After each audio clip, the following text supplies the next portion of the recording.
So I noticed this in the last few recordings. For some reason, you sound good. Okay. You sound too good.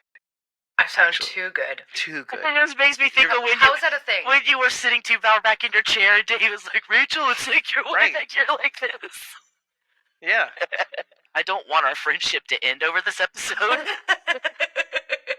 So just know ahead of time that I love you, and I'm not saying anything to make you mad on purpose.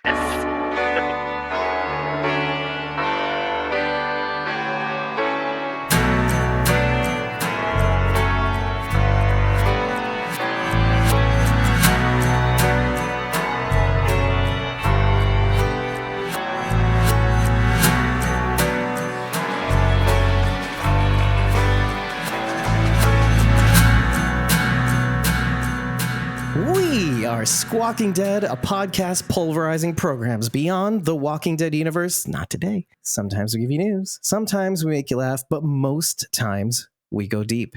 I'm your host, David Cameo, and I'm joined by Cosmo Mom 09, Rachel Burt Sharondy, aka Blazy Gardner. Welcome back. And not Bridget, because Bridget's doing bigger and better things right now. Bridget's better than us. Bridget's attending her best friend's wedding, basically. Isn't that a movie? Actually, she's running her best friend's wedding. It's not Bridget's best friend's wedding. It's my best friend's wedding, but still.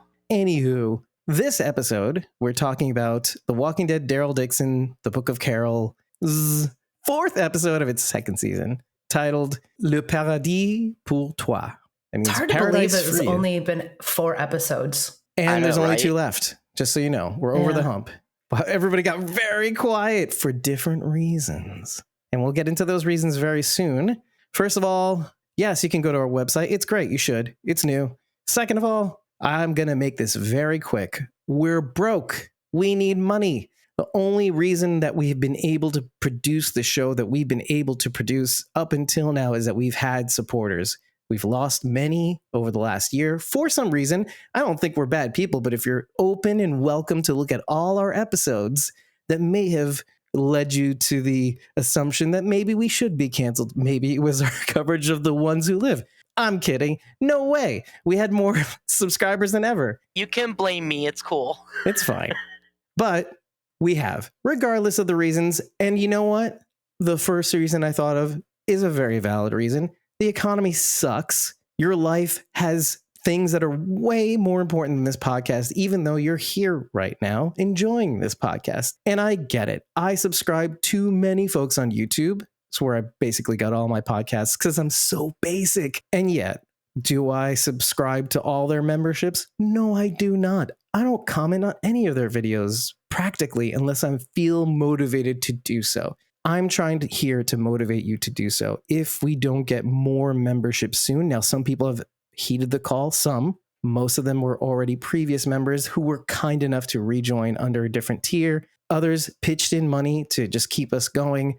We can probably make it to the end of this season, but if we don't sign up more regular supporters, memberships, I'm going to have to spend my own money, which is unprecedented. We've been doing this listener-driven supported model for 4 years now, 2019. We're at the close of our 6th year. In 2019, when The Walking Dead Season 10 came out, we were developing this when Season 10 first started. Starting from maybe the 3rd episode of Season 10, we went full bore, and we had so many people sign on at the highest tier for the start. It was great. I loved it.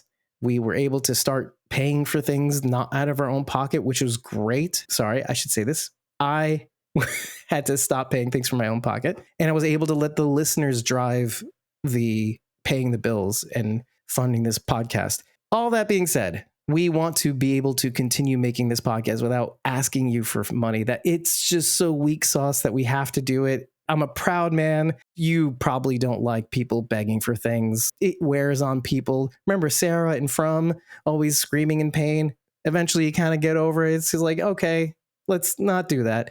So head on over to ko-fi.com/squawkingdead or patreon.com/squawkingdead and join a membership today. Even at the Walkers tier, if you happen to like that tier, you can move your way up. You can take it real slow. We're looking for memberships, not tips, not temporary remediations. We're looking for people who want to drive this podcast to make it go places. So this episode, I am going to try something a little bit new. What we're going to do first is not do first impressions. There's a couple of reasons why we're not going to do it. The original thought was, A, it does waste a lot of time. As much as I like all of you and your thoughts and your emotions and how animated you get, I figure we're going to do that anyway as we talk about this episode. Because, too, you remember how some of these episodes, when we talk about them, how sometimes we'll spend 20, maybe 30 minutes just on first impressions. Oh, I guess the first impression is over. Let's get into the meat of this episode. And then it's an hour and a half later or an hour later, and we're finally getting point by point into each thing. And we're like, well, I guess I'm tired now. Let's go. Dave, wrap it up. Even though it was my fault to begin with. That's the first reason. After I watched this episode, there's another reason. At the risk of violating my own principle, when I watched this episode, I'm not giving you my impression, just a general feeling why I think first impressions really are awful. Aside from what I just said, I watched this episode and I was not in a good mood. I was upset. I didn't feel anything in certain spots that I probably should have, kind of like Sylvie dying, but this is a nice and good thing. However, I took the time, I took the notes, and what I didn't want to do is violate our fundamental principle of this is a value-added show. This is the part where we talk about the things that we like rather than focus on the things that we don't like. And so when we do first impressions, we often bring up a point and, well, oh, this is BS and that was BS and we'll get into it later, but that was BS. And it becomes an emotion fest, which is fine, but it takes up a lot of time and bandwidth mentally. And I was thinking to myself in the shower, because I was like, you know what, let me take a shower after having this thought of this is what we should be doing. So I cooled down. I was like, okay, there's a lot of great things about this episode. This episode is super duper dense, even though there was so much momentum, so much action. I know that I'm one of the worst offenders when it comes to stretching out. I was not thinking of you, first by the way. impressions. I was thinking of me and how I felt. I understand what you're saying. So like in a case like this episode, I was going to be like, you know what? I actually loved this episode, even though I hated parts of it. I don't have anything to complain about episode. I'm mad about things that happened, but not because they were written badly or because it was stupid. I'm just upset because it happened. You know how I feel about the blondes being killed right at the beginning of the episode. You know, it's not exclusive to blondes, but not exclusive to blondes. All I thought was I was going to Daenerys. Oh my God, they killed her just like Exactly.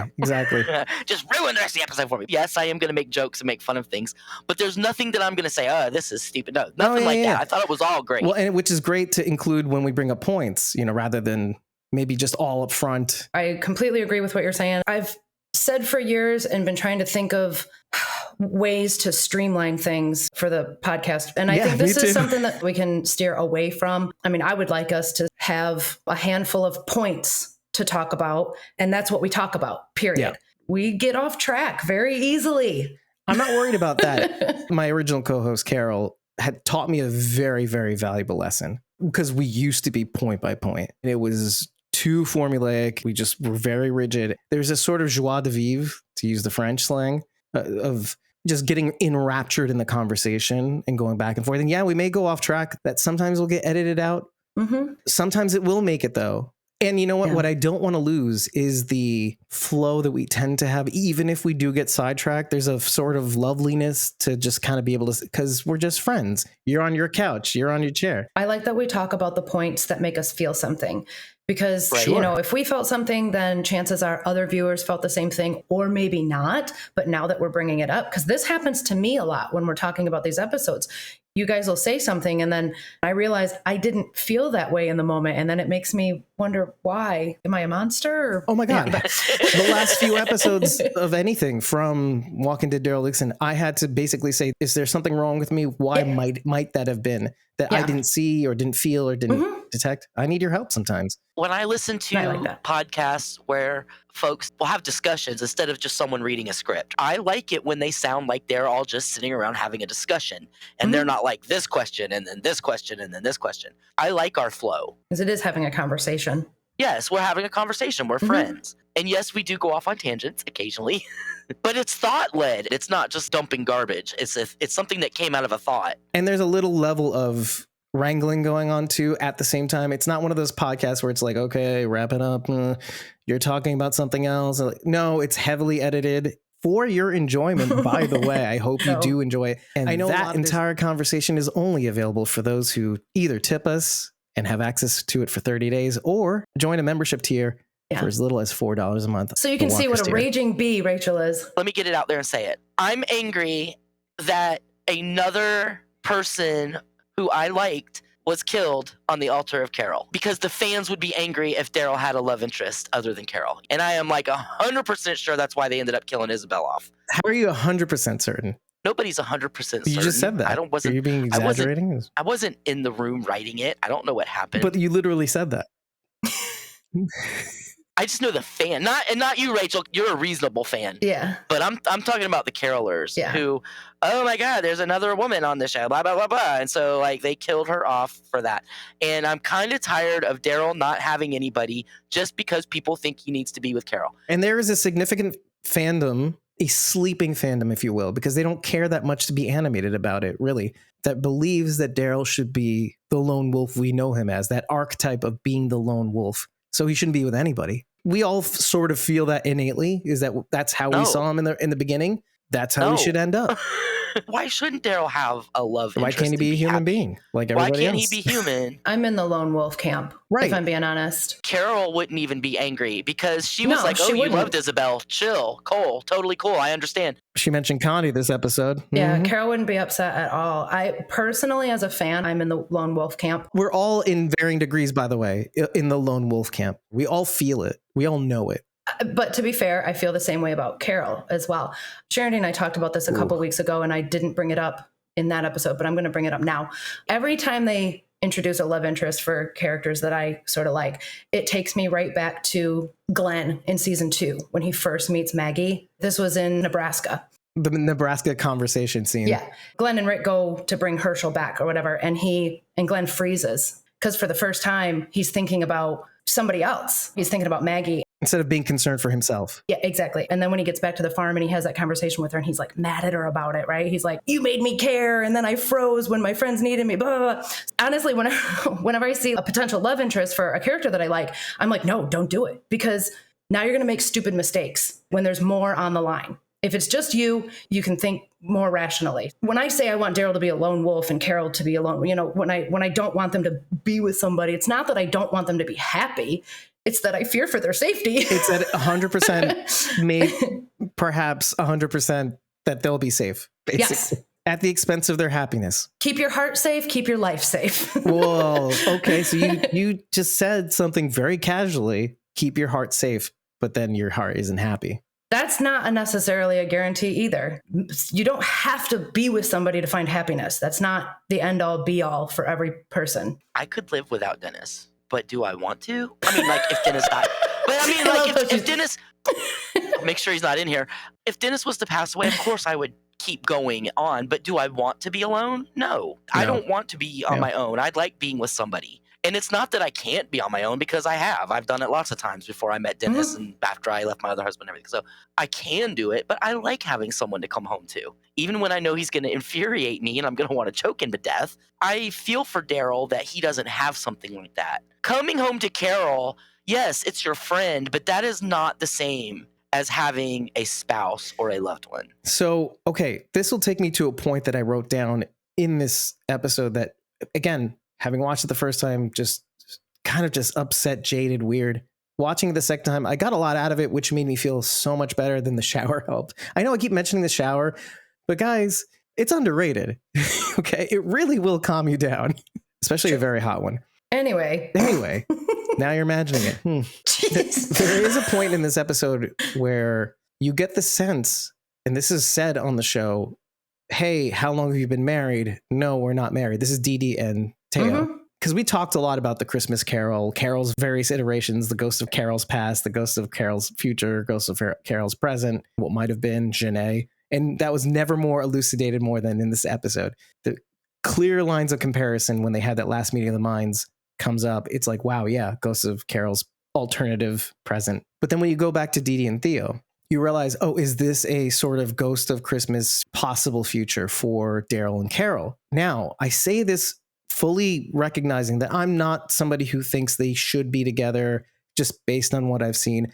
Again, not saying I'm against it, but mostly on that side, because that's where it would come out of nowhere. But seeing this relationship that Theo and Dee Dee have, it kind of hits on something that all of us have really said, is that sometimes that's the best you can hope for, is having somebody to share life with. That's what Daryl and Carol could look like. It gave you a window into seeing what that future could be. Now, I want to know what you think about that. If you think I'm out of my mind, like on a narrative level, out of my mind, or that they weren't trying to at least plant that seed maybe as a possible future for them. Totally got the feeling that they were trying with all the, oh, you're not his wife, and oh, Laurent said that you or loves him and blah blah blah, and I was like, oh, they are setting this up for Carol. They're gonna end up doing it. Carol, Caryl. Caryl, yes.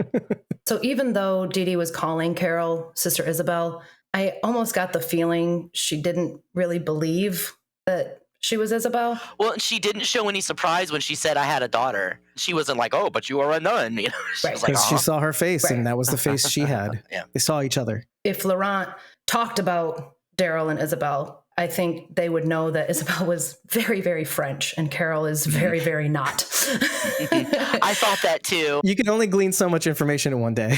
Just put it that way. Yeah. It's my aunt from America. It sounds like Laurent really went on and on about the two of them. But when they were having that conversation about, oh, Laurent says that Daryl really loves you, but he doesn't want to say it, I feel like Dee Dee still saw what we all see between Carol and Daryl too. Like there is love there, obviously. Dee Dee was just kind of pointing it out, and it's ironic, maybe?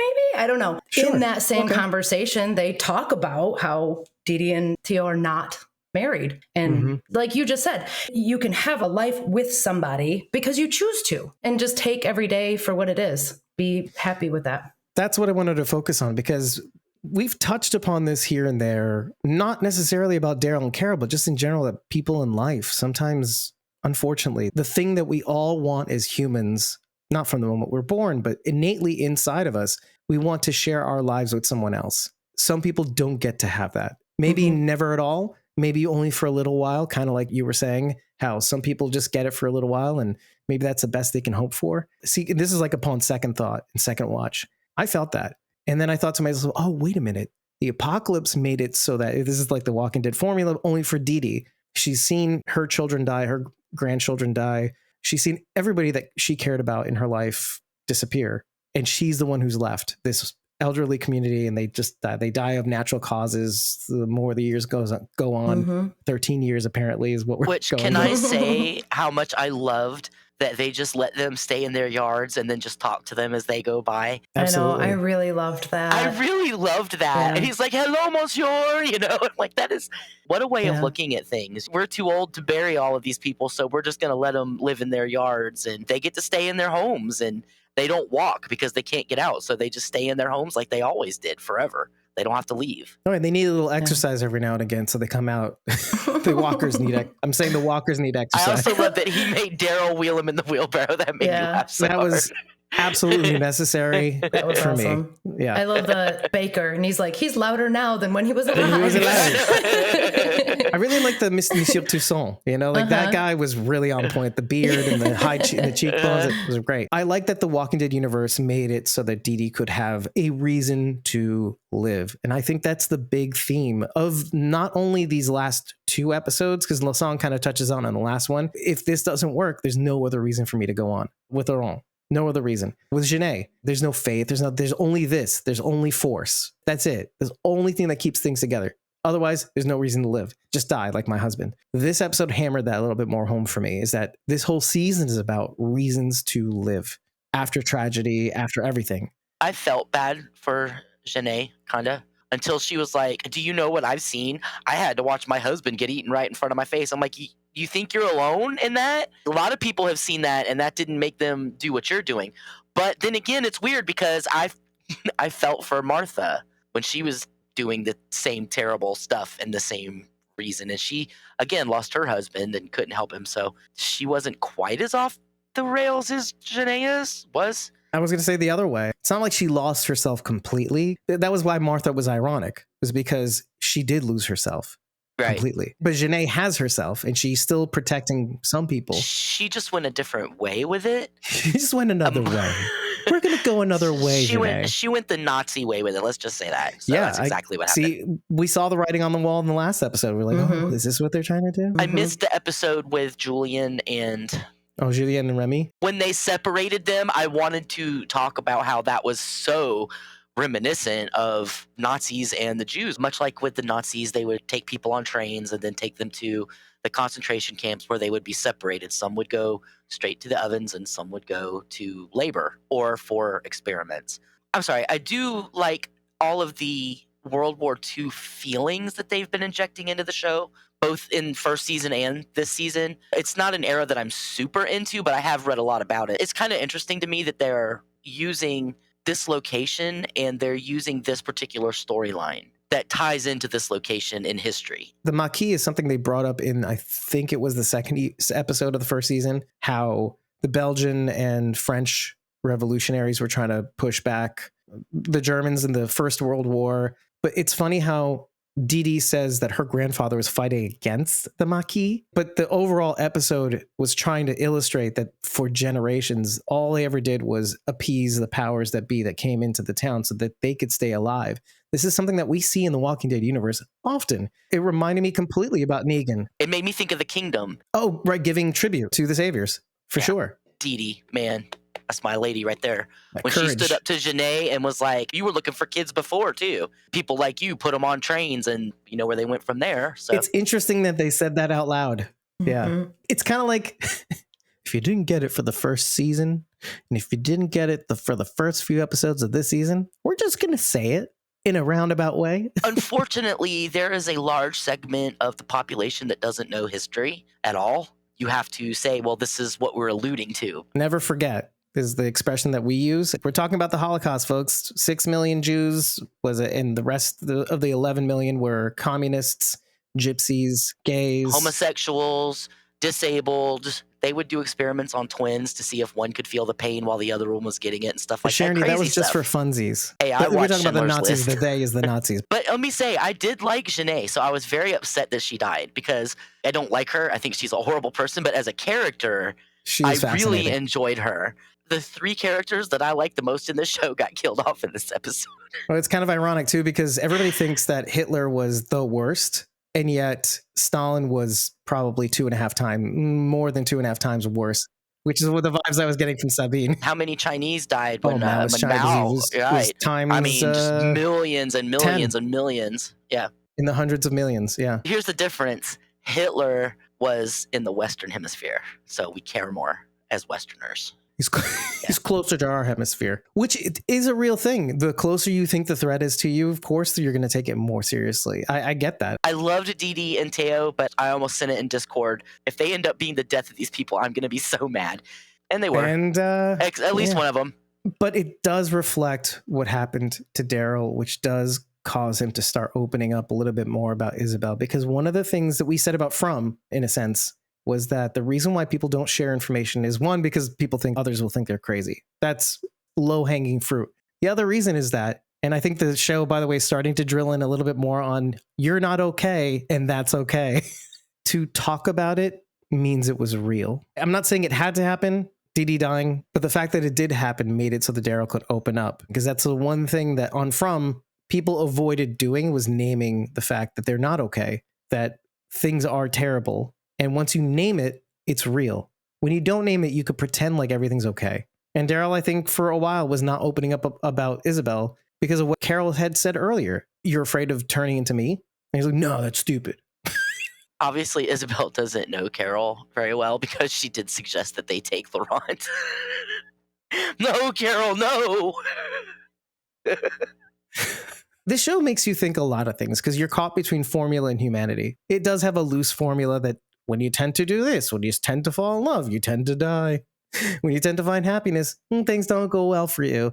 But then on the other hand, you're like, but we're humans and we want to see ourselves in the thing. There are no supermen. You're not invincible. Do you think that Laurent could be a replacement for Sophia and Henry for Carol? Absolutely. Do you think that's somebody she feels like she could share with Daryl? They may not be a couple, but they still have this joint child or something. Does that make sense? Well, when you'd first said that, I thought, well, Carol needs to be here because Daryl's about to lose Laurent.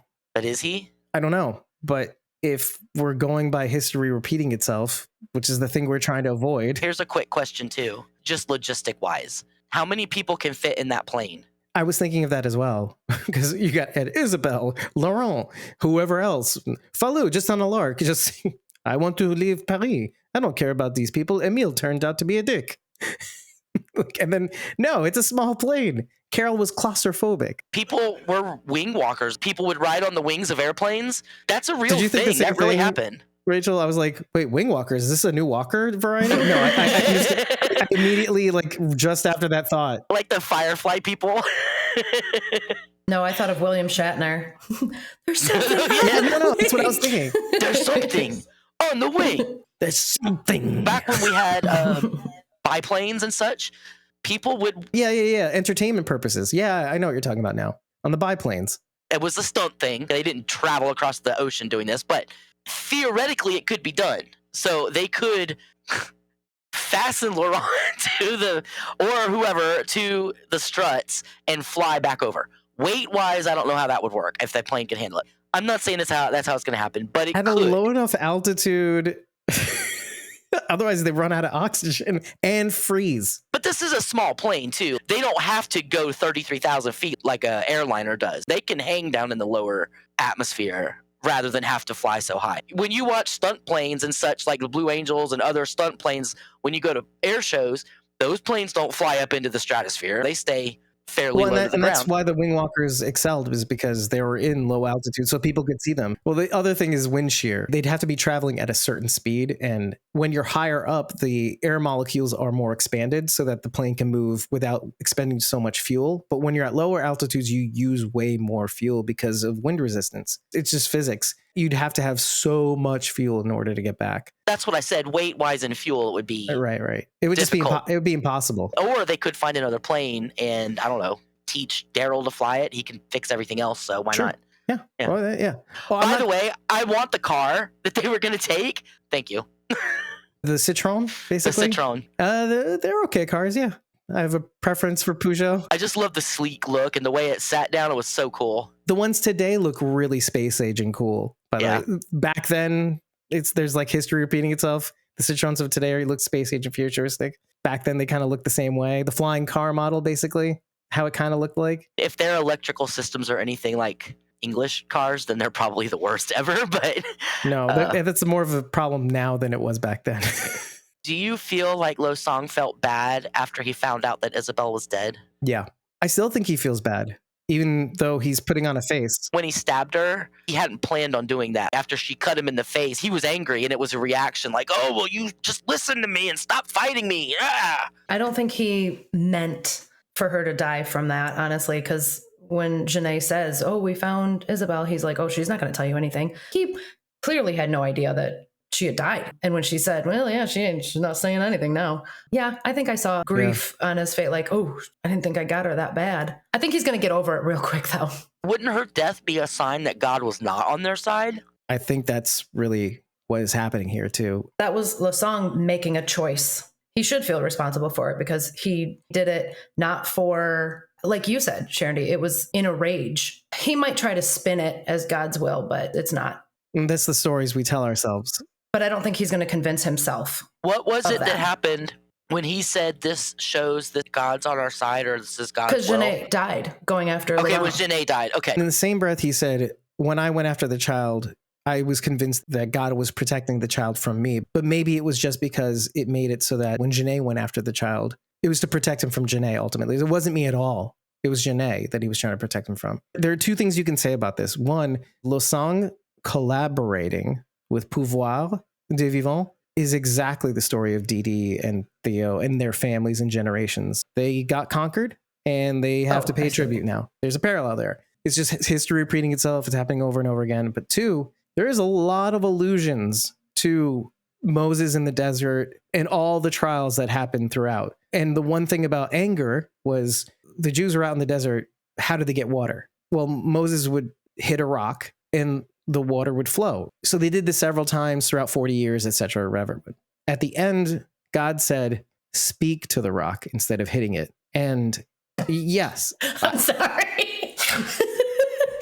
I'm sorry. Keep going. But it's God. God tells you to speak to, but you're illustrating. I know. No, I know. But you're illustrating the point. You're illustrating the point. It's ridiculous, right? It sounds ridiculous. I know that's what happened, but I'm just like, I had this scene play out in my head. Hey, Rock. I'm sorry. Hey, Rock. Would you mind giving me some water? I'm so thirsty. So now, imagine this. Imagine this. No, he's doing this. And then he gets so frustrated, he hits the rock. Yeah. Right. Because it's not giving him what he wants. Right. He's not doing it in the way that is necessary to get the water. Whatever that way is, there's also parallelism here too, because a lot of what happens with this struggle, this revolution struggle, it does remind me of Moses and Korach. So Korach fomented revolution against Moses. He managed to get the people to revolt, and he was also instrumental in the whole golden calf debacle. They finally had their reckoning, and Moses produces a demonstration to kill 2 of his men by having the earth swallow them. But the people were not happy with that. They said, why would you force God's hand to killing his own creation? Which is one of the things about the Egyptians. He wanted to soften their hearts. Do you see that as a parallel to Losang and the rest of the people in the nest trying to prove their faith with Laurent? Had he actually let Sylvie bite Laurent, the people would have turned on him and been not happy because he went that route? Isn't that what we said 2 episodes ago? Had they just used persuasion or just followed their plan, things would have actually went their way. But they hit the rock, they forced its hand. They used force instead of persuasion. That was their undoing. They kept pushing faith. They kept moving beyond faith, not doing what God wanted them to do. Let's just say that that's a thing. But what I'm saying about Losang in the end was Losang, in stabbing Isabel, hit the rock. Just like he said, I'm abandoning you, Daryl Dixon. You're beyond saving. You're beyond hope. He did the same thing with Isabel. All he heard was Daryl's words, and he couldn't go back because he wasn't doing the thing I wanted him to do. What he's doing is making himself just as bad as the bad guys. He sees himself doing it too as he's doing it.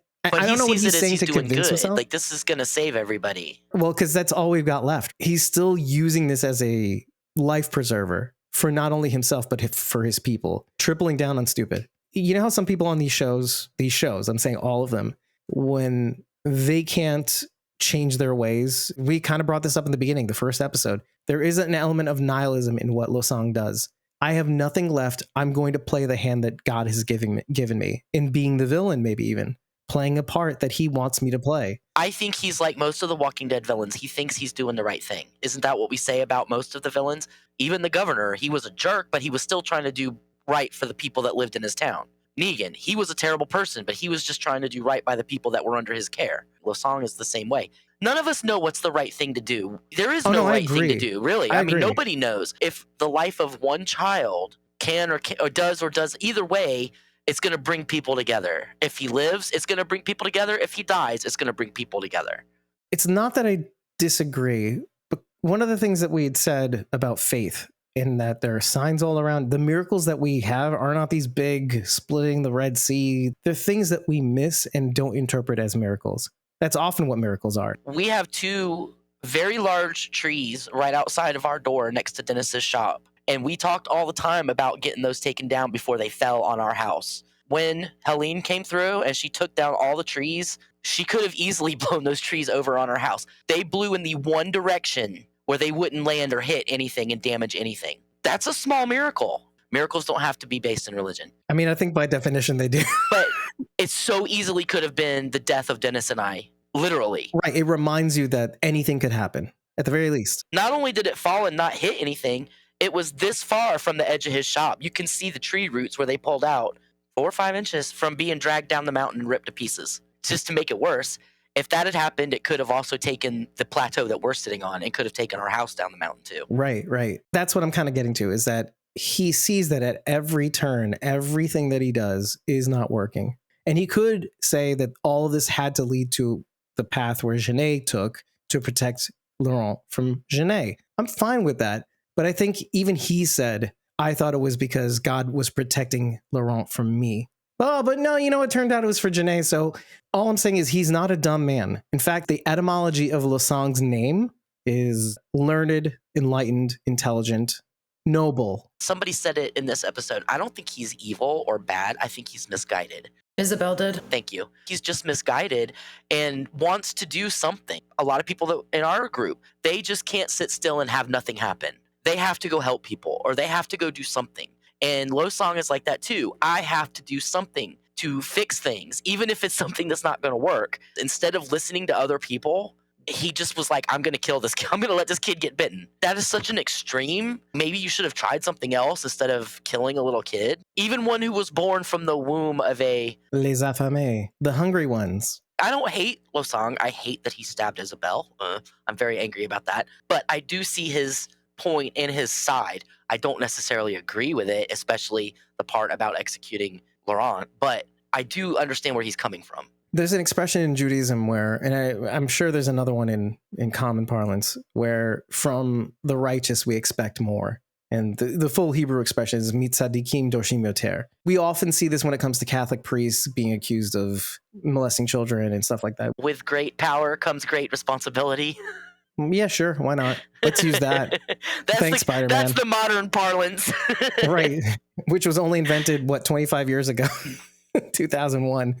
Thank you, Spider-Man with Tobey Maguire. I don't remember if it was in the comics, actually, but it phrased in that manner. That's why we expect, I'm going to say as children, because when you grow older and you realize that people are inherently flawed, you don't think this way anymore. But when you're a young person, you think that your church leaders and the politicians and the firemen and the policemen, they're all people in positions where they take care of people. They're righteous, right, and we look up to them.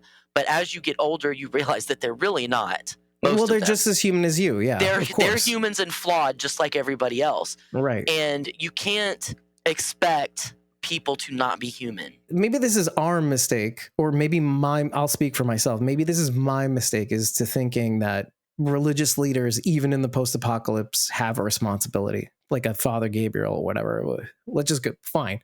That's my mistake, because maybe that's the ultimate equalizer. The apocalypse It's easy in the real world to be someone's people look up to. You can still hide it. Father Gabriel, it was easier for him to be a preacher during the real world.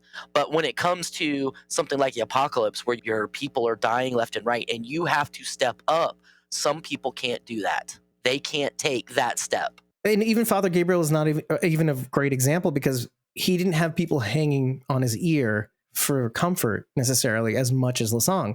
This is what, and I feel like, Rachel, you might have a lot more to say about this, because in seeing someone of Lasong's faith, he has people that hang on his every word, and he has a responsibility to lead them on the righteous path. To me, him siding with Pouvoir de Vivant and thinking that his path is the righteous one, maybe not. And I concede that maybe he's just doing this to keep his people safe, saying the words. Maybe his whole mission is to really protect Laurent from start to finish. We don't know where he's going to go. We just see him collaborate with Sabine and announce that the Pouvoir and Union de l'Espoir are one and the same. We're a merger. We're a new outfit. We're going to have new insignia soon, basically. A flaming swan or something.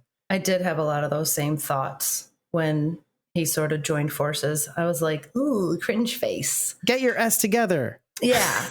Religious person. Especially in this world. This is not a normal situation, but in this world, sometimes we have to do things that maybe are out of character or go against what we believe in order to stay alive. Right now, I think Lasong's number one goal is to find Laurent, and he's going to do whatever he can to make that happen.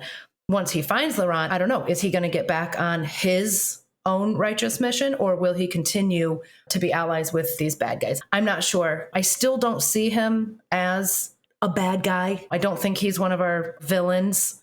I do see him as truly misguided. I think he has well intentions, but as the saying goes, the road to hell is paved with good intentions. Madness is doing the same thing over and over again and getting the same result too. Exactly. How do you not see that, smart man? I know. At some point, I feel like he's got to snap out of this and ask himself, what am I doing? And is it for the right reasons, or is this a power trip? I think the show also wants us to see two versions of villainy, if you will, but in the same negative mirror. Both of them are villains, but they went about things in a different way. Mm-hmm. And having them both here at the same time is to show us that, yeah, you could be doing this, but this is bad. But you could be doing this, and this is definitely bad.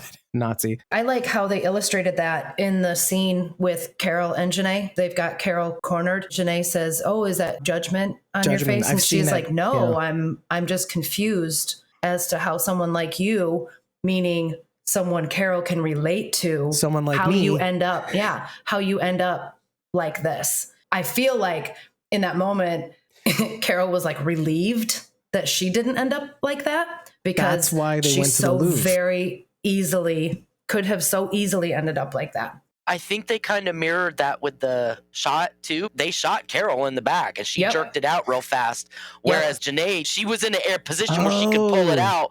Whereas Janae couldn't reach it. She was too far. She was too far gone. She couldn't be reached. Just like Losang said also, Daryl couldn't be reached. Oh, that was great, Charity. I love that parallelism. I also got really, really scary excited to find out what was going to happen to her, having been injected while she was alive. Inquiring I got minds. way too excited.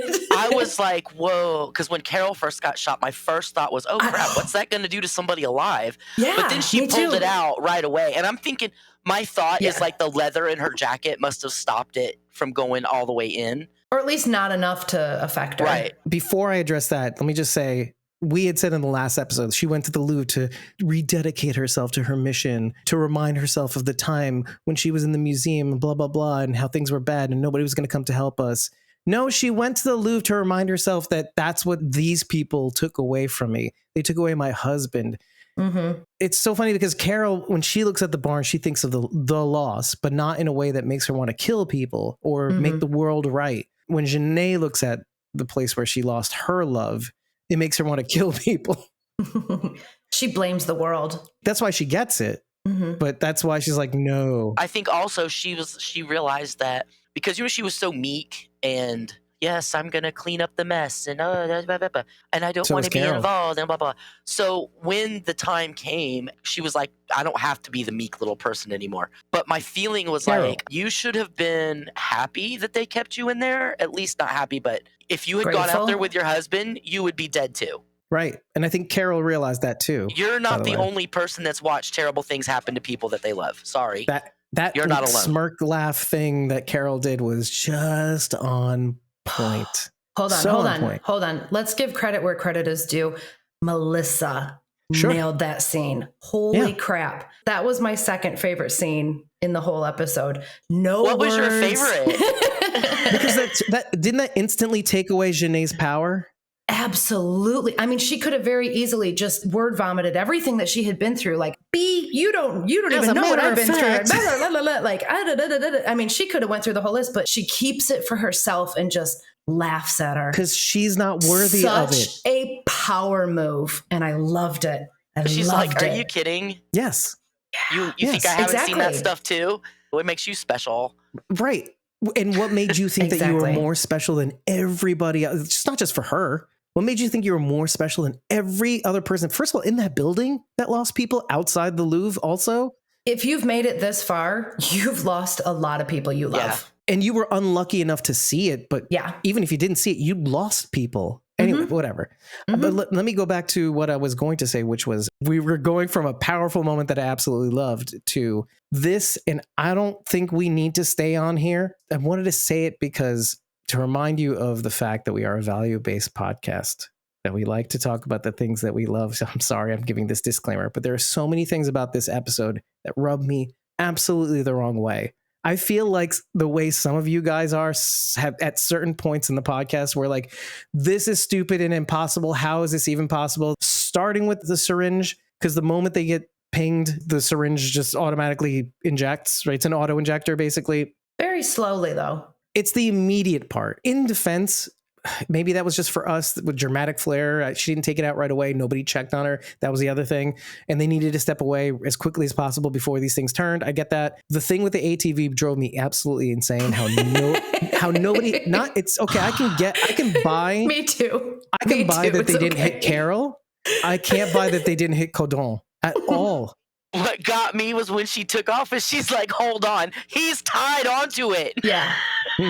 I like that she just sat there and waited for them to blow up the door. How wonderful that they just blow up the one place you need to get in. Hold on, the writers got this. She was doing the thing that they were going to do anyway. She didn't think it would be that miraculously, again, miraculously like that successful. was their plan all along, just not with Carol in the ATV. I think as far as her getting shot with it, I don't think it went through her jacket. I think it got hung in the leather of her jacket and didn't go all the way through. I don't buy it, but it's fine. I just think she pulled it out fast enough. Honestly, because even when Janae got hit, it wasn't instant. It was very, very slowly. Because as she's spinning around trying to grab it, you can see it depressing very slowly. But immediately, that was my gripe. I don't bring any of this stuff up to really focus on it because it's a black hole that we'll never get an answer to. But what I wanted to say was in response to that, I think that's what contributed at the very least to some of the bad feelings I had initially having this episode is because it feels deliberate. Not only do we lose a very, very crucial and important character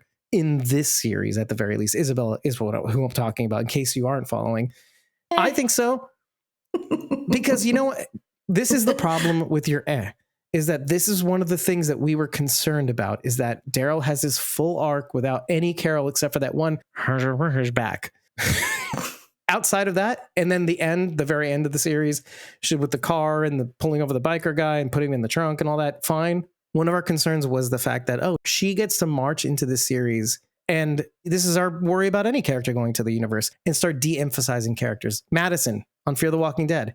Well, okay, automatically Isabella is now trash? That's kind of what I meant earlier when I said I was angry about sacrificing Isabel on the altar of Carol. We are going to have a problem if you start comparing Carol to Madison.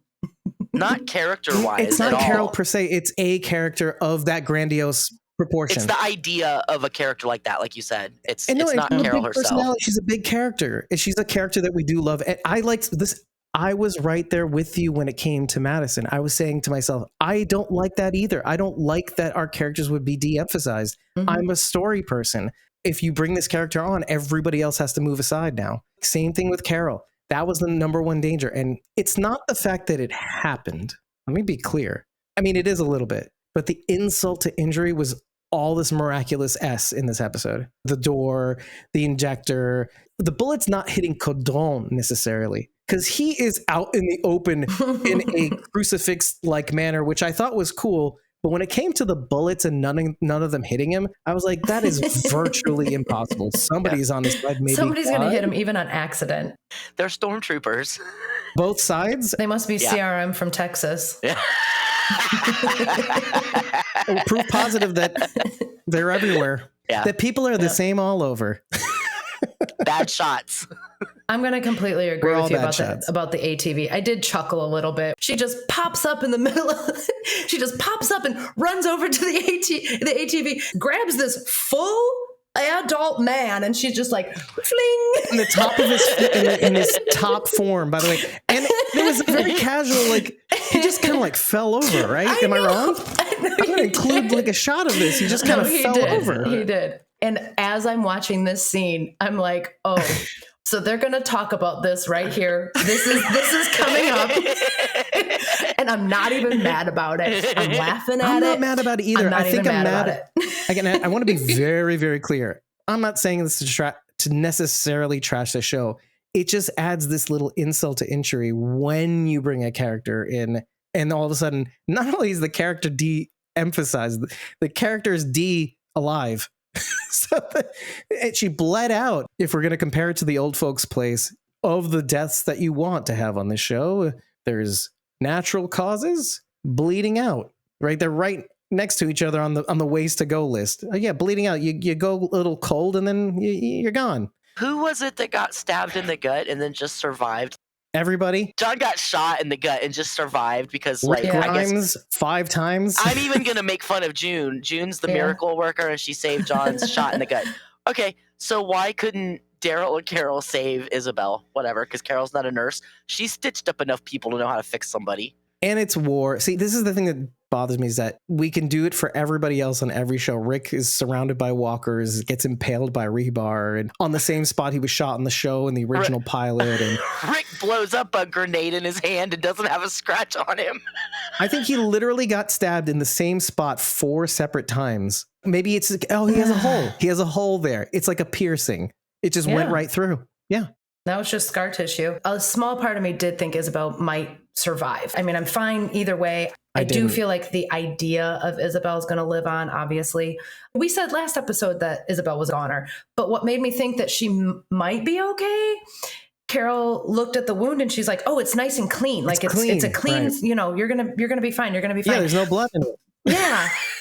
It's completely clean. She could have survived if maybe circumstances were different, if she were in a different area, if she was someplace where if there wasn't a war going on around them. That's what my point. Yeah, exactly. Maybe like if she had someone to put enough pressure on the wound to get the bleeding to stop. I didn't think of her 1 second. And it's like weird how I wanted her to live, but I knew that wasn't going to happen.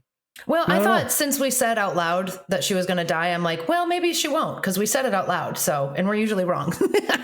So it's weird. I'm going to tell you, like, and I'm being quite literal. I'm giving you my point of view from the first watch. I feel like I went through the 5 stages of grief while watching this episode. I made it to acceptance somehow, and I did. I don't think this episode ruined the show for me. When I first watched it, I was thinking to myself, am I going to have to excuse myself from this show? It really turned me off completely. I'm going to give you an example. Hold on a second. I need to look for WTF in my notes. Carol sees, like in The Sanctuary, season 8 of TWD, that there are children with families here. WTF. In the pursuit, this is the thing that killed me. In the pursuit of getting Daryl, you don't know if he's safe or if he's a prisoner. You don't know if their families here. This is what we were saying about Ash. You know, just open up the greenhouse. You know, just But what if people are in the greenhouse? What if there's a family in the thing next door? You don't care, Carol. You just care about getting Daryl. And the thing that made me calm down about this episode is what Carol says to Daryl when it came to the is back. And what she says is basically, she explains what she meant. She basically said the ghosts are back. But really what she said on the radio was Sophia was back. You know how disappointing that explanation was? Because at first I was disappointed. No, I'm still disappointed in it because I wanted a Daryl or a Dwight or a Morgan or something. I love that they didn't give us what we wanted, actually. A feeling is back. Oh, shut up. I was not okay with it at first, but really on second thought, there is a parallel between Daryl and Carol in that respect because Daryl said the same. It was the promo for the show. I went looking for something. That's what Carol did too. She wasn't looking for Daryl. She didn't do this to find Daryl. That very premise, saying that out loud, is dumb. She did this because she was restless. She was fidgety. Her ghosts were back. She needed to do something. And what she did was the impossible, dumb thing. It's dumb. We love it because we want them to reunite. We're selfish and we're like Losang. I think she was definitely looking for Daryl because that's what she's always done. But it wasn't about Daryl. That's the premise for the show. I think it partly is. Okay, let's talk about The Hobbit. So after having this adventure that the Hobbits had, they found it difficult to just come back and be hobbits again. Merry and Pippin, they didn't just settle back down into their hobbit holes. They went out and were adventurers and stuff because they couldn't come back to just sitting where they were. Carol, for the past 12 years, she's been going, fighting, doing this, going, fighting, doing this. And now everything's quiet. She even said it. The Commonwealth is too quiet. So she did need to get out and do something. But it also was about fighting Daryl. Because she could have gone out and done anything anywhere. She could have gone out and helped the Commonwealth do something or something if she really wanted to. But she wanted to find Daryl. If I sound angry while I'm saying this, it's because two things are happening with me at the same time. Holy crap. This was never about Daryl. Yeah, in part, it's the excuse. The noble pursuit. We all want it. We all see that in our characters. We all want that from our characters. We want the noble pursuit. We want you to do the right thing. It's what we expected from Losang, being a person of the cloth. That's why you can draw a comparison between Losang and Carol in that respect, because he has this noble pursuit and all these people are waiting for that to be fulfilled. And all the people back home are waiting for Carol to bring Daryl back. It's no different.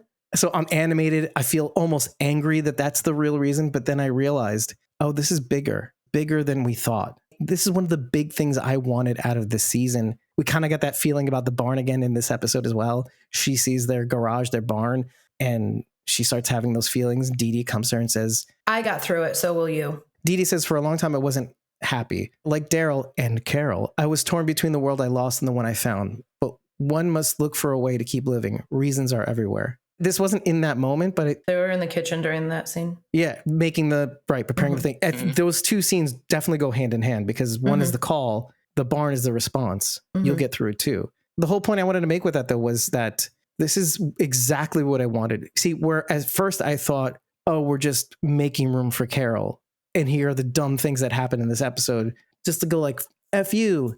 On second watch with notes, now I'm seeing that, oh, this is the book of Carol. This is why it's called that. Because Daryl's, yes, there are scenes and chapters about Daryl, but all within the context of this is Carol's story, and this is how we're going to get through it, hopefully, on the other side. That was good. I liked that. I feel animated. I feel betrayed. And at the same time, I found acceptance. And it kind of makes this episode, outside of the dumb stuff that happens, really good. And the more I think about it, the more I talk about it with you guys, I feel a lot better about it. So much better about it. That scene with the barn made me think of the episode with Daniel in Fear, where he thinks he's crazy, where June is the one interviewing him. 610. He says, I don't understand why this is happening to me now. And June is like, because you've had to be strong all this time. You've had to fight, so that's kept your mind sharp. But now that things are calming down, your mind is slipping back. That's kind of what's going on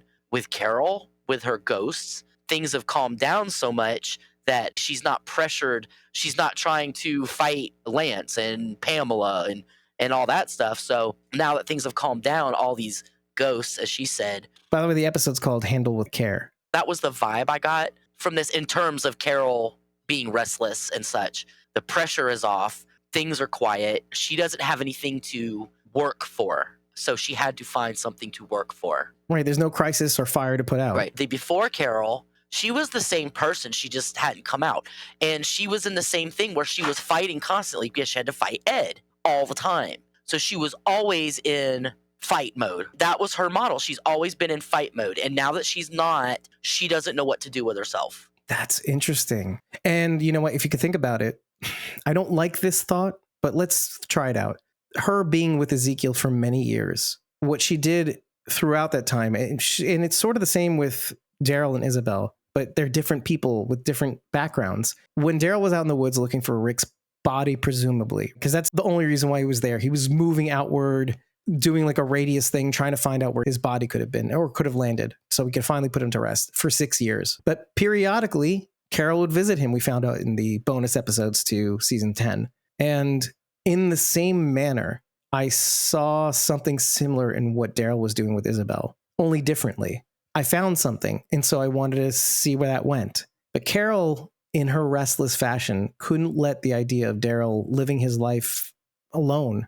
She couldn't let that go. And she even said, I think it's harder and harder to come visit you because she's enjoying her life here. But I think that part of her may be living this life with Ezekiel and Henry, because even when she assumed the identity of Isabel, I actually just said, okay, now Carol is Isabel now. She doesn't have to do that. Why is she even doing that? Even her life with Ezekiel in some way is her pretending to be something that maybe she wasn't. I'm not saying this episode validates that she was playing a part of somebody who was happy rather than being happy. I'm not ready to say that. She still had something that she had to deal with, and that was a son who was wayward. I mean, he was work. always right. Right, so she still had a crisis to deal with on the regular. It's called teenagedom, right, Rachel? It's a lot. She still had something that she had to take care of and she had to deal with. Before Rachel responds to this in some form or fashion, I just want to ask, as frustrating or as cool as it is, let's say we can go either way on this. You writing in the comments, right? You're writing things in the comments, disagreeing and agreeing with us, writing reviews saying you suck or wow, I didn't think of that. Doesn't that make Carol that much more rich of a character, for good or for ill? Having this thought process of like, whoa, she came out here all the way for this and really it's for that. And she's seeing Sophia again. She says ghosts. The ghosts are back. Call Ghostbusters. No, it's Sophia. She's seeing Sophia again. I don't hear what she says. I think it's great that we get more rich character development from her. We didn't hear what she said over the radio. It crackled out. I thought she said Rick was back. That was the impression I was under. In this episode, when she doesn't say that, I thought it was a very deliberate choice not to let Daryl know right now, because I think she saw the struggle he was going through trying to find Laurent. He already had a mission and she didn't want to pile on to that stress that he was under. And so she said, oh, it wasn't a person, it was a feeling. And that's why I had to come get you. And I think part of the reason she's on this mission, I mean, yes, she wanted to reunite with Daryl and get the band back together. But more than that, I think the ultimate goal here is to reunite Daryl and Rick. Daryl's whole mission before he left was to find Rick. Like you just said, he lived out in the woods for years and years looking for this closure. Now, finally, Carol can provide this closure for him. Hey, he's back. I'm not going to spoil it just yet. I'm going to let you have this moment when we get back and you can see him with your own eyes. Also, we live in an apocalypse right now, so there's no guarantee that he's still going to be alive when they get back. So why put that nugget out into the universe right now when it's not guaranteed? But that was what I thought. I only watched this once, so I don't remember the exact way things went down. Because she was like, let's go. I have a friend in Paris with a plane. And he's like, no, I can't go, not without the kid. So do you think that's when she decided not to tell him that it was Rick? Because that conversation happened later, right? Right. It was a little bit after that. Yes, absolutely. When she's trying to talk to him and he is just so laser focused on, come on, let's go. Come on, let's go. And she's like, do you hear me? Do you hear what I'm saying? She saw how determined he was. I mean, she didn't know at the time what was going on, what was happening. She was asking him, like, what was she talking about? He's like, the kid. And she's like, is that what Isabel was talking about? And then when she pieced it all together, exactly. She had to kind of put the pieces together. But yeah, I do. She saw this all over his face, how important it was to find Laurent. And so she's like, all right, well, here's one with it. I'm not going to add to his stress right now. One problem at a time. I don't buy it. Not for your lack of trying. But here's the thing. I'm not saying it to say it. I have something in the chamber with regards to that. After spending some time, the first night at Dee Dee and Theo's house, she starts to talk about Judith. She can't wait for him to come. She didn't want me to come out. She thought it was crazy, but she knew that I couldn't be stopped. Essentially what she said. And she's right. And then she gives him the figurine of Daryl, essentially what it was that she made for him. Cute. It was cute. Okay. That calmed me down a little bit. So the thing that really bothered me about it was how clunky their interaction was. She sees that Isabel is obviously dear to him at the very least, and she sees that he's visually focused, which means he's just suffered something. Are you even hearing me? B word? I can't say this to Carol. I like her. That's why I can't say B word. But B, don't you see that I'm laser focused? And you know that when I'm laser focused, that means somebody just dear to me just died, like Rick, like things like that. Because I can't be stopped. I'm going to go out in the woods and look for his body. But to leave me alone at that point. Maybe she knew that, and that's why she was like, yo, come back to me before you go off the deep end like you did with Rick. Obviously, you're missing someone very valuable to me, but before you go run off into the woods and disappear and end up in, I don't know, Russia or Czechoslovakia or something next time, let me bring you back to me. That's why she said, let's find him together. Right. Let me bring you back to me before you completely lose it.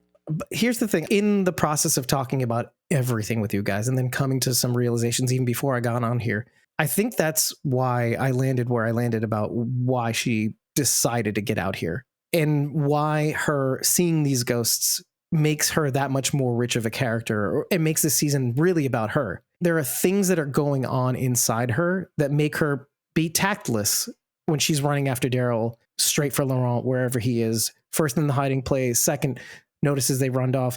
I think Codon, by the way, caught up with Falou and Laurent. That's what it seems like, at least. And so they're moving off to safety. But regardless, I get where Carol's coming from, because it's this weird thing where it doesn't bother her to go in the direction. She could have led the Walker horde away from Mont Saint Michel, I guess, because that's another thought that I had was like, you don't know these people. You don't know that they're bad people. Why would you risk all these lives sending these newfound aggressive walkers right to their door and then realizing she saw families there, like whatever.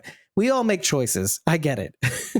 But that's a choice. It's a big choice. And then at the same time, not consider and do the same thing with Daryl. Maybe that makes her on brand, just not considering what he's probably going through, maybe. But having her decision to come here not really be about Daryl, but really be about, I just can't sit here alone with my thoughts because these ghosts they're powerful. They're taking me down. They're taking the life out of me. I get that. And I think having that in the chamber really contextualizes a lot of what I'm seeing this character go through.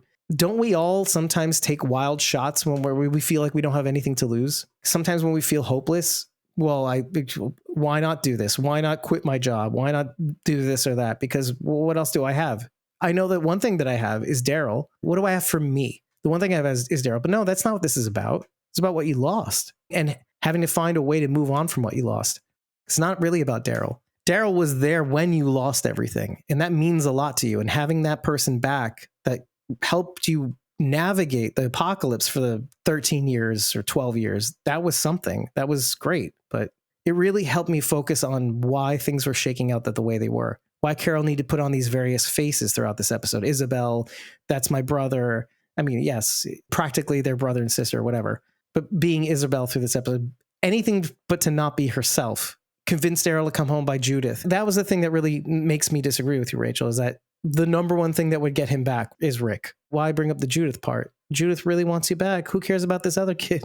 Well, she's carrying the little trinket around and she wanted to give it to him. Judith wasn't missing and presumed dead before she left. Daryl didn't have any worries about Judith, but if she said Rick is back, that would be a completely different beast. There's a huge difference between Judith and Rick. I don't think it would have changed the outcome, though. That's how strongly I think he feels about Laurent. I don't think he would have left right away. I think he would have kept looking for Laurent. That's not what I'm saying. Yeah. This is exactly why I think it wasn't Rick that she mentioned on the radio. It was. Because it wouldn't have made a difference Morgan. anyway in the narrative. It was true. or Morgan. But I'm just responding to Rachel because it wouldn't matter. Because the one thing that is clear in this episode that both of these characters kind of point out is that Daryl dismisses it. That's stupid. I don't know what he said exactly, but are you afraid of turning into me, being responsible for this kid? And he goes, no, like a child. No, because I'm not going to kill it. No, and I really felt that. Yeah, actually, I think you're onto something, Carol. I agree with that sentiment, but not the rest of it. It's different when it's Rick's child. It's different when it's Judith. He may be alive out there. I'm just filling in. I'm just doing my best. Mm-hmm. I love them. I care for them. He got to go through something with Laurent in ways that he never has with Judith. And so that's his kid. It was different with Judith. And like you said, he's acting as sort of a placeholder for Rick. And Michonne. Michonne's out there too. Yeah, absolutely. Plus, more importantly, Judith and RJ, they currently have an entire community around them right now. They're not alone by any means. And Daryl knows that. Laurent has Falou right now, and that's it. Maybe. And then and Daryl's like, oh, well, he has friends in Paris. Who? Okay. There's what is that place called? The underground club. Valerie, what's her name? The club owner. Especially since Quinn is dead and the lady took over. His biological father is dead. Right. But yeah, that's what I'm saying. But since Quinn is dead, they could take him back to the girl that was at the Paris thing. But those friends. Yeah. And there's a school of children as well. That's not really near. Right. The kids, they fit in really well. Yeah. Okay. Yeah, it's northern Marseille. It's way south though, but still it's somewhere. But that's the thing. Exactly. Daryl's it. Daryl's the one he loves. They love each other. There's a real found family father-son bonding going on here. And I get it. Heaven and earth. That's your kid. I agree more with Rachel that he's not as worried about Judith and RJ because they have a family around them. Right. But as far as he's been through stuff with Laurent that he hasn't been through with Judith, that's not entirely true because he has been with Judith since she was literally born. So they've been through a lot of stuff together. Judith and RJ don't need him as much as Laurent does. Mm-hmm. I'll take that point, but I still think he feels like Laurent is his kid. It's different when it's your kid. Carol points this out. She all but says it. It's different when it's your kid. I know. I'm going to half agree, but only because I don't like the words you're using. I understand the sentiment, but I don't. You do have a problem with biological children. Well, when you say things, okay, Daryl has never had children. It is different when it's your kid. When it is a life that you created, it is a different feeling. He absolutely 100% genuinely loves and cares about Laurent. Oh, okay. We're talking about degrees here, by the way. Absolutely. But he has the choice to not pursue this. He could step away. I thought it was interesting that he said that, though. Absolutely. And I love the little bit at the end. And he's like, he's coming back with us, right? And Carol's like, duh. Obviously. It's hard to judge because our own perception from what I know about Daryl, how I see this relationship, Laurent is his responsibility. He feels responsible for him. But to say he's his father, to me, that's like a half step too far. But the thing is, here's where you're Daryl wrong. has never had kids, so he wouldn't know. So for him, that's this what I could said. feel like it's his kid Yeah. because he's never had his Yeah. own kid to have that feeling with. Let me add a little bit more color to this conversation. It's the reason why he never told Isabel that he loves her. It's said in the episode. It's too real. Because to name it would make it real. And then the loss would be, I let myself be vulnerable to that possibility. Yeah. That little bit of hope is something that often comes up. Well, we're going to run into the issue here. Daryl says very confidently, well, you know, he's coming back with us. But we also need to deal with the issue that Laurent might not want to. Especially since he feels like it's his destiny. Duty. Right. I think destiny is more what he feels like than duty to save the people of France. And not his but duty. Framed under duty. Well, and so in the same way that we view Daryl as taking responsibility for Laurent, Laurent's been raised all his life to view this as his whole reason for being. It's to be expected of him. So I know that Laurent was drugged. I don't remember if he and Daryl ever had a chance to talk to each other before Falou and Laurent escaped. They did. Okay. They were in that little only so much hut. as to say, take them to the cave. Right. Exactly. So there's no saying that Laurent isn't going to be mad at Daryl for stealing his destiny from him. We did see the conversation between Laurent and Falou, where they talk about believing in what's true. And Laurent says Daryl does what he defended Daryl in some way. He just did what he believed was right. I can't remember the exact phrasing he used, but I don't think he's going to be upset with Daryl for what he did. Now, when Daryl has to explain what happened to Isabel, that might not go so smoothly. He might blame Daryl for that. I don't know. I don't know either. I'm not ready to dismiss any of you. I mean, he's a kid. Kids are going to sometimes react how we don't expect. He's going to want somebody to blame. Maybe, but kind of like what Dee Dee says, they see things in a way that we just can't. Or maybe they see things for what they are rather than what they pretend to be. Well, this is mostly in relation to Isabel and Daryl being in love. All the more reason he may blame Daryl for Isabel's death. There is an element of if this didn't happen, then that wouldn't have happened. And not all of them are good. I don't like this. And I don't like being this person. I do believe Genet would have eventually found Mont Saint-Michel. When? I don't know. And it's very possible that this whole thing accelerated the way in which Laurent could have left Mont Saint-Michel. Because it's imminent threat, whatever. But it's true that because Carol trusted Remy, she found it that much sooner and caused all this chaos way sooner, which led to Isabel's death. Now, Isabel is merely a player in this whole thing.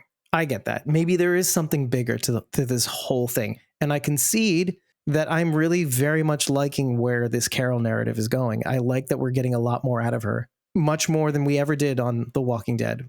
And we got a lot, but we're getting so much more focus. Yes, Carol is responsible for everything. Let's say once again, our people show up and everything goes to crap. Exactly. I'm not bitter about it, though. Again, I feel like I've gotten to the point where I can accept it. David, to your point, much like Sharon D. Laurent might blame Carol for Isabel's death, too. That's kind of where I was going, yeah. We still have a problem. It's very, very possible. Right, I'm not going home with you with this B word.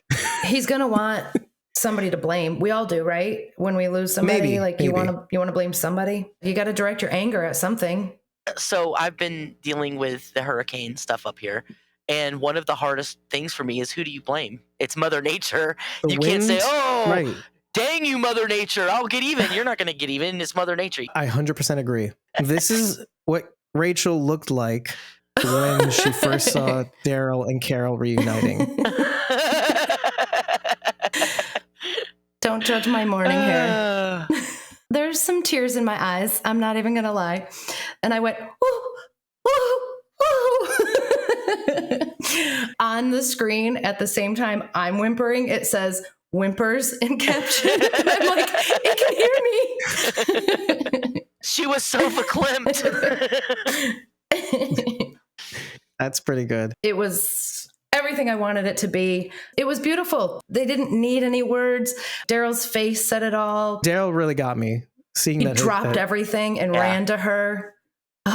It was the beautiful. Second look. You notice that they kind of just go straight at each other, and then he just wants to take a look. Is this really her? But then he starts really crying, and then puts his head on Oh God, he puts his head on the mic. He puts his head on her shoulder. That got me a little bit. I felt similarly to the way I felt about Sylvie. Like, what is wrong with me? Why am I not feeling this? And it's for the same reasons I said before. I feel robbed. Somebody robbed me. Mother Nature robbed me of that moment because of all the things, the way they happened on the first watch. I feel bad, is what I'm saying. I intellectually recognize the importance of this moment. I should be feeling certain things. I'm not even going to explore why I don't. That's fine. Well, good. I do recognize that this is a moment. Let my happiness and my emotion be the thing that everybody can relate to, and we can just end it right there. But let's go back to the scene before, when the kid is like running away from the aggressive walker. Yeah, and he gets in the thing and he's backing up and he turns around and he sees Daryl, and Daryl just does the Judd Nelson air punch. I did love that part. That was funny. It was. And here comes Daryl taking out everything. Yeah. I just wasn't as emotional as you. I mean, you wouldn't be. I have an emotional attachment to how Carol feels. Yeah, if it had been John and June, I would have been all over it. So exactly. If this had been a moment between June and John, you would feel it. I would have been all over it. Carol is you feel June. About June how I feel about Carol. Exactly. So yes, when she's happy, I'm happy.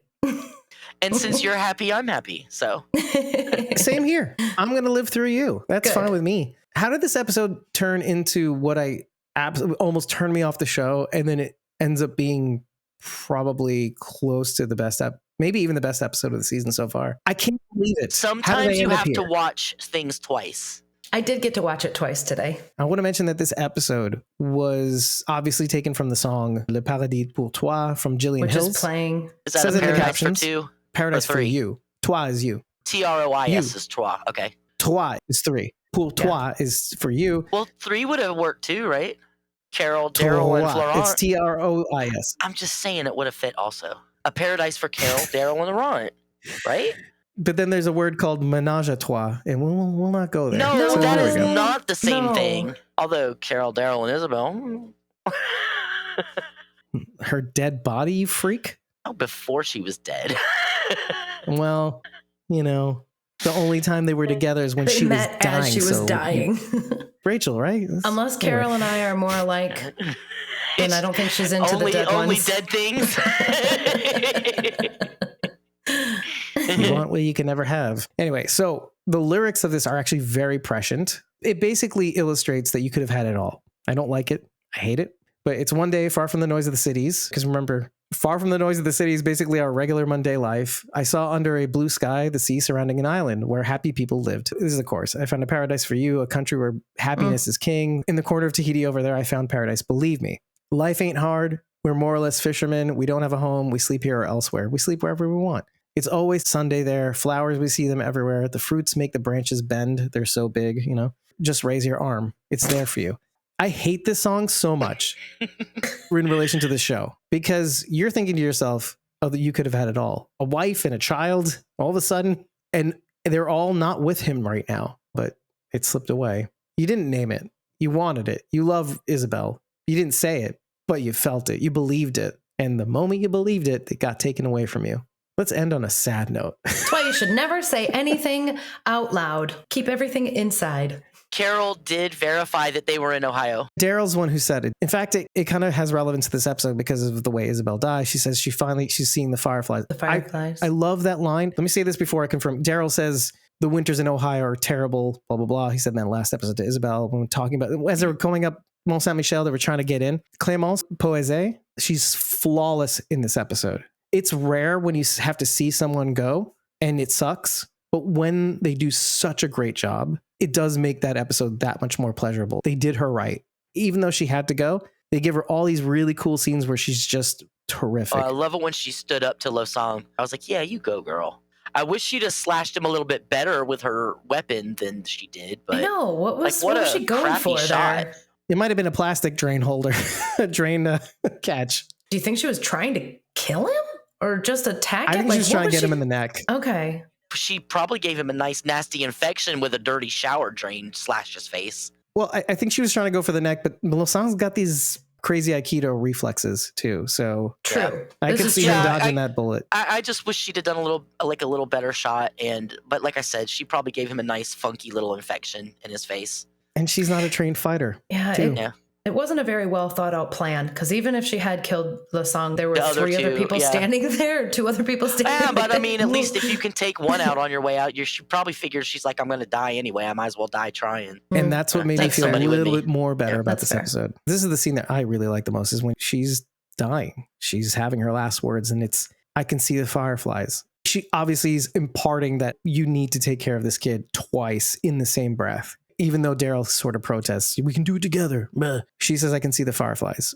And I took from that, I'm going to be all right. You do not worry about me. I can never hear fireflies again without thinking of firefly people. It just makes me laugh every time. Thank you, Last of Us. Firefly people? Yes, from The Last of Us. Oh, when they're in the old people's cabin, it makes me laugh every time I hear fireflies. I'm sorry. There's firefly people now? Oh, gosh. I didn't even think of that. When she said, I can see the fireflies, I'm like, no, honey, those are your last neurons firing. Just to reiterate, that was her way of saying, don't spend time grieving on me. I'm okay. I'm going to be okay. I did everything I wanted to do. I did what I needed to do. I thought that was beautiful. Clémence Poise, hats off, 100%. Oh, beautiful. Loved beautiful you in this episode. Performance. Went out with style. Let's leave off with this. I'm looking forward to the last 2 episodes of the season. I want to get what your take on this is. Has this episode changed the way you see the series? I'm ecstatic. Yes. I don't know how to answer that, to be honest. I mean, I'm going to watch them, and I don't dislike the show. That's fair. I'm just very angry that they took out my favorite character on the show. Well, 2 of them, because I like Janae, even though I liked her as a villain. You knew we were going to lose her eventually, though, right? Janae or Isabel? Janae. Yeah, but I'm still upset that she's gone because I enjoyed her as a character. But Isabel's the one that really hurt me. She was my favorite. I've loved Clémence Poise since Harry Potter. It's just like if they killed off a character you like on The Walking Dead, you're still going to watch it. You're just mad about it. I think for the first time ever in the Walking Dead universe, I felt... I know, it's silly. I watched Glenn die. Sorry, I'm just going to say, finish that thought, sir. For the first time, really? The first time? Really for the first time. Of course, I'm invested in these characters. I'm sad that they die. I am. But for the first time, it never before made me not want to watch the show. Oh. Put it that way. That's the difference. I know. You got what I got from Game of Thrones in the finale. When they killed Daenerys in the first 15 minutes of the episode, I was furious. But it was the finale, so I didn't have to watch any more of it. Had we not had this podcast, I might not have given it a second thought. But because of this podcast, it made me, first of all, focus on the value of this episode. And then furthermore, in looking into this episode, okay, yeah, maybe there are just some janky things. Like I defended fear all the way to the end. Really, I did. But because of that, I was able to move past the angry, whatever, perturbed, disgusted, whatever emotions that I was feeling in the moment, not trusting your first instinct, and really, really appreciate this episode to the point where it could be my favorite. Could be. What about you? Is this your favorite episode, Rachel? Because they reunite. I know. I don't want to say yes just because of that. That is a huge part of it, but I also think it was a very well put together episode. It was full of anticipation, which I really appreciate in an episode. I want to say, yes, it has been my favorite so far, but not only because of them reuniting. I really enjoyed this episode as a whole. That was a nice little cherry on top. If we're your cherry on top, head over to ratethispodcast.com/squawkingdead and take away our cherry. I don't know why I'm using that word. David, ew. Let me just rephrase that. David. Maybe we won't. Tell us what you liked. Tell us what you didn't like. But remember to tell us anything after every single episode. It really, really helps. It makes us a better podcast. It adds your voice to it. And we'll even post it on social media because we like you. Whether you like us or not, we'll post it. We appreciate you giving us feedback. But if you really like what we're doing, like I said at the top of the show, we could really use your help. We need memberships. We don't need tips. We don't need to get through the season. We need people that, I'm not saying ride or die, but if you really like what we're doing, even the littlest bit of regular membership support really, really helps. If 100 of you gave $4 a month, do you realize what that would do for us? That would make us solvent throughout the year at the very least. It'll help us do some crazy things. And if we get that much further down the line, we could spend a little bit more on advertising, reaching new audiences, making it so that you could share this podcast with others. Think about either tipping us, that's fine too, but we really could use your memberships on either ko-fi.com/squawkingdead or patreon.com/squawkingdead. For as little as $4 a month at the Walkers tier, you can get Discord access, more than just the tippers do, forever Discord access. You'll never leave. We have you in the stuck place. You can also have discounts and free stuff in the Ko-fi shop. Through the end of October, there's an opportunity for you to join a membership tier, at least the Whisperers Grade M and Survivors tier, and get upgraded to a free hoodie when you sign up. All memberships will get a free promo pack containing various stickers, buttons, pins that we have created throughout the year. This is only until the end of October. Head over to both Ko-fi and Patreon to see all the listed perks and know that you will get some upgraded bonuses for signing up before the end of October. After October, they're off the table. I will not be personally mailing them to you. Maybe something will come further down the line, but it's not that. It'll be something different. Who knows if we'll even be here without your help? I've been your host, David Cameo, and I was joined by Cosmom09 and I, Rachel Burt. Thank you so much for your insight and mercy over our harsh opinions initially, at the very least. I can agree when it's necessary. I really tried to be gentle and thoughtful when it came to those parts. I know how much you love Carol, and I didn't want to say anything bad, and I don't feel like what I had to say was bad. No, I don't think so either. Just not and it's Carol level. And it's a very understandable. I want you to love me. Don't hate me, Rachel. And that's really all it is. We do that all the time. We're not trying to be unreasonable. We're coming from different places sometimes, and it adds richness to the show. This is what I love most about us is, one, we can disagree and have a discussion about it without getting mad at each other. And two, we don't dislike things for the pure sake of disliking it. There's always something to stand on, a basis for why we feel the way we feel. It's not just... You mean I always bully you into trying to explain yourselves? I don't like that because everybody else likes it. Exactly. Or everybody else doesn't like that. That's what I love about it. So if you want to keep listening to us make great points, whether you agree with us or not, give us money, please.